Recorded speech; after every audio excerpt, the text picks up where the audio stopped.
A common perception is that doing Zen meditation is calming. And in the sense that concentrating on your breath slows your thinking down, it is that. However, it is better not to think of a period of meditation as being good or bad depending on how calm we get. We may have started out meditating, wanting to straighten out our lives with it, but we won't end up doing it to change ourselves. We will instead only be doing what Buddha himself did, in honor of whom we call who we really are our Buddha nature. Another term for this is big mind. Unlike small mind, which isn't hard to recognize, being that part of ourself often more interested in taking care of itself, big mind is beyond our usual way of perceiving things. It doesn't have limitations, and it cannot be represented by any qualifications that we might choose to put it in. Experiencing calmness is to have a calm mind, just as being hurried or excited is to have a hurried or excited mind. But because of big mind, Zen meditation is much more than a method for becoming calm. That said, to say we have a big mind implies that it is something that we possess. It would require there to be a non-existent exity that big mind could be fit into in order to be possessed by it. Even to say that we have big mind separates it from ourselves. Nor is it exactly correct to claim that big mind is always with us, though it is, as this would suggest that we and big mind are not the same. The problem in explaining big mind is that it is like a mirror in that it can reflect anything and everything except itself, and so cannot be self-identifying. Being itself, it cannot know itself in the usual sense of what we mean by knowing. Nevertheless, we and the entire world are expressions of big mind. At the same time, in that big mind is everything it perceives, we are seeing it when we see something. What we touch or hear is big mind. To understand the world and ourselves in such a way is why we sit. We do it not to become enlightened, but to be enlightened. And I think Dogen said that the fact that we sit is a sign of our enlightenment. Even if he didn't actually, I suspect he would have. The closest that words can get us to big mind is to accept that it is always there, including when we sit. But this makes it no sense to try to evaluate this sitting. Last week, I had finished preparing what you have just heard when I read a Suzuki-Roshi talk from Shambhala Press's Zen Mind Beginner's Mind that Ed Wright gave to me. I said to myself, uh-oh, then, and now you will hear why as I read it to you now. So here is Suzuki-Roshi's talk, obviously about big mind. When you are practicing Zazen, do not try to stop your thinking. Let it stop by yourself.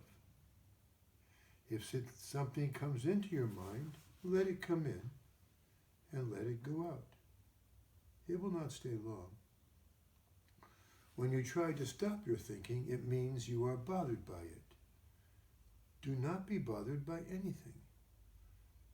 It appears as if something comes from outside your mind, but actually it is only the waves of your mind. And if you are not bothered by the waves, gradually they will become calmer and calmer. In 5 or 10 minutes, after you are no longer bothered, I'm adding something here, after you are no longer bothered by your waves, your mind will become completely serene and calm. At that time your breathing will become quite slow, while your pulse will become a little faster. It will take quite a long time before you find your calm, serene mind in your practice. Many sensations come, many thoughts and images arise, but they are just waves of your own mind. Nothing comes from outside your mind. Usually we think of our mind as receiving impressions and experiences from outside. But that is not a true understanding of our mind. The true understanding is that the mind includes everything.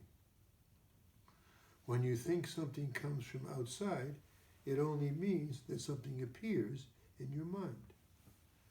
Nothing outside yourself can cause any trouble.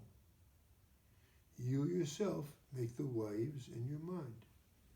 If you leave your mind as it is, it will become calm. This mind is called big mind.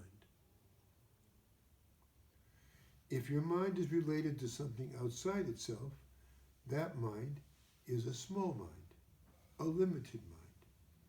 If your mind is not related to anything else, then there is no dualistic understanding in the activity of your mind. You understand activity as just waves of your mind. Big mind experiences everything within itself. Do you understand the difference between the two minds? The mind which includes everything and the mind which is related to everything? Actually, they are the same thing. But the understanding is different. And your attitude towards your life will be different according to which understanding you have. That everything is included within your mind is the essence of mind. To experience this is to have religious feeling. Even though waves arise, the essence of your mind is pure. It is just like clear water with few waves. Actually, water always has waves. Waves are the practice of the water. To speak of waves apart from water, or water apart from waves, is a delusion. Waves and water are one. Big mind and small mind are one. When you understand your mind in this way, you will have some security in your feeling. As your mind does not expect anything from outside, it is always filled. A mind with waves in it is not a disturbed mind, but actually an amplified one. Whatever you experience is an expression of big mind. The activity of big mind is to amplify through various experiences. In one sense, your experiences coming one after one, or coming one by one, are always fresh and new. But in another sense, they are nothing but a continuous and repeated unfolding of the one big mind. For instance, if you have something good for breakfast, you will say, this is good. Good is supplied by something experienced some time long ago, even though you may not remember when. With big mind, we accept each of our experiences as if recognizing the face we see in the mirror as our own. For us, there is no fear of losing this mind. There is nowhere to come or to go. There is no fear of death, no suffering from old age and death. Because we enjoy all aspects of life as an unfolding of big mind, we do not care for any excessive joy. So we have imperturbable composure. And it is with this imperturbable composure of big mind that we practice Zen. Well, I can't answer questions for Suzuki-Roshi, but I can for myself. Hope you enjoyed that. Have any questions? Yes. If you become unbothered by the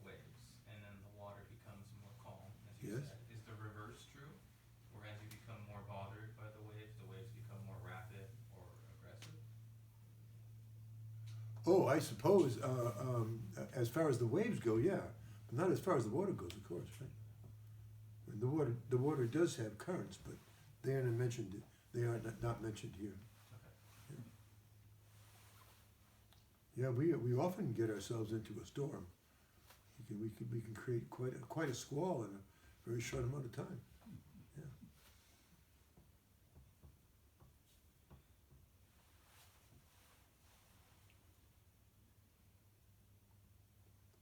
You have 37 more seconds.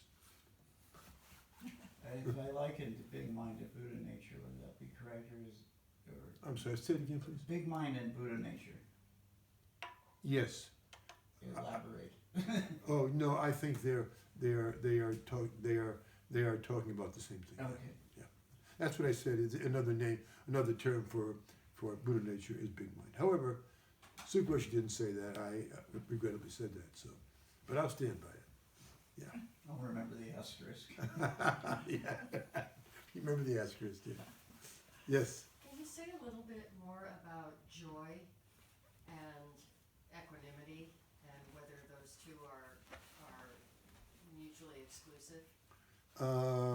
No, they're well. The Suzuki-Roshi did bring this up in a way here. It all depends what you mean by joy, because as he said.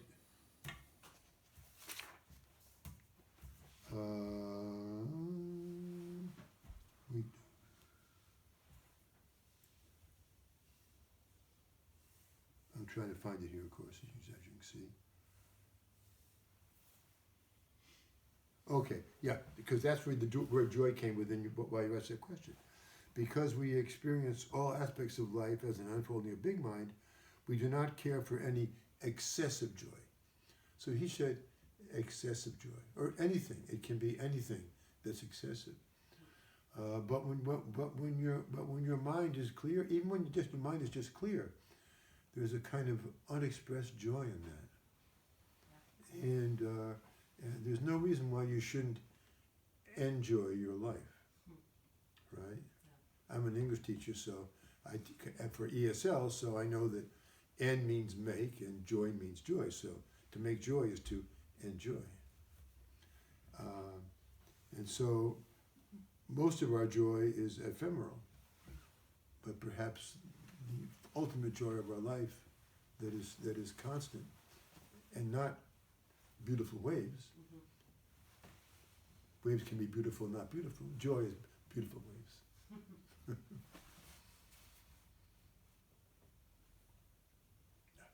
How does happiness fit into this? Be happy. I can't remember the song, but I remember the song very well. Don't worry, yeah. Don't worry, yeah. You didn't write that, did you? No. That's a classic. That's a classic song. Yeah. That's really beautiful. Everything that we feel is a part of our big mind, and so if we, as he also says here, I'm not going to try to find it for you, but I'll just paraphrase. Oh, yeah, here I did find it actually. Actually, big mind and small mind are. He said big mind, big mind and small mind are the same thing, but the understanding is different, and your attitude toward life will be different according to which understanding that you have. So it all depends which understanding that you come to that from. Happiness. I'm confused. I don't know where I come from. Florida? We heard a funny Florida joke. We heard it on Colbert. Some comedian said, this is totally unconnected to this talk whatsoever, but some comedian said, where would you go? How's it go? Remember that? Where would you? He said, where are the places you would go, or something or other? I can't. What was the point of it? Then I'll remember. Oh well. The point is that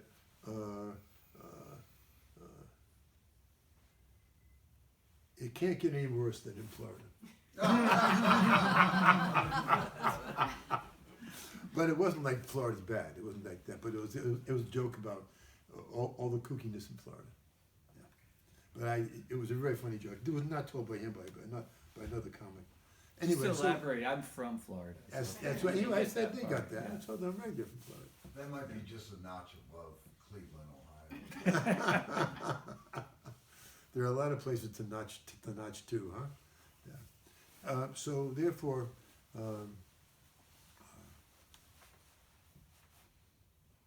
so I guess I've actually answered what as much as I want to answer.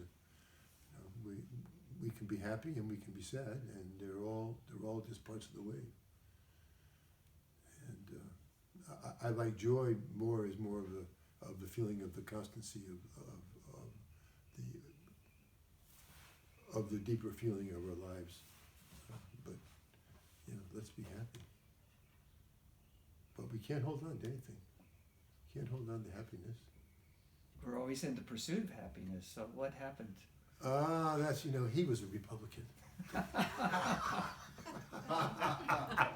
You got my pun, huh? Thank you very much. Thomas Jefferson wrote that line, right? And he was a states' rightist. Yeah. Also, no connection with my talk. Yes. Was Suzuki-Roshi in that line about joy, where he says excessive, is that his way of maybe making a connection to attachment? That, joy, happiness, anger, fear, all of these things are part of us and are part of big mind and are not to be run from or we shouldn't be going to joy and trying to move away from anger. These are all tools that we are learning from. But the attachment to any of them, like if we have an experience while we're sitting where we, oftentimes, when you're sitting, you can experience moments of intense joy. But if you become attached to that and you're sitting for nothing but that along with attaching to anything is not okay. Is that maybe along the line? Well, I think that's an interesting synonym for what he means by excessive joy. Yeah. And certainly that's once you try to grab onto something, you're going to lose hold of it at some point. You're going to lose your ability to hold on to it. So, yeah, I think so. Yeah. He's from Florida too. That's true. Yeah. That's what we're worried about all this. Transplanted from the Northeast. Oh, you were from Northeast? I'm Boston. willingly, Oh, as I'm a sorry. child, Oh, that's right. as Boston. soon as That's possible. right. He's from God's country, like I am. Puritan God's country. That's where we're from. Yeah. Any other questions or comments?